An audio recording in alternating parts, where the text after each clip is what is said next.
Hello and welcome to this checkmate in 2 chess puzzle. It's white to play the checkmate in 2. This one was devised by George H Thornton in 1876.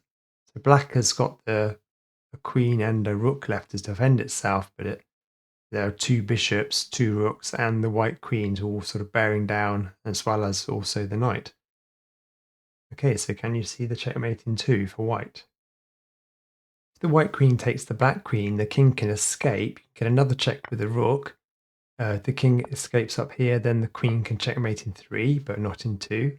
And if the king tries to escape to g5, then the queen can checkmate in 3 on h4, but not a checkmate in 2. If the rook takes the queen, the king can escape. We can follow up with more checks, but we only get a checkmate in 4, not a checkmate in 2. If we move the queen to e2 to check the king can escape. Although we can get more checks, we don't get a checkmate in 2 this way either.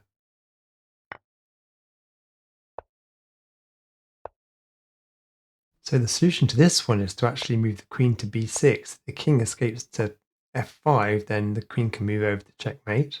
If the king tries to escape to d5, you can checkmate with either of the rooks, or the bishop on h1 can take the rook on f3, or the queen can move into c6 to checkmate the king into.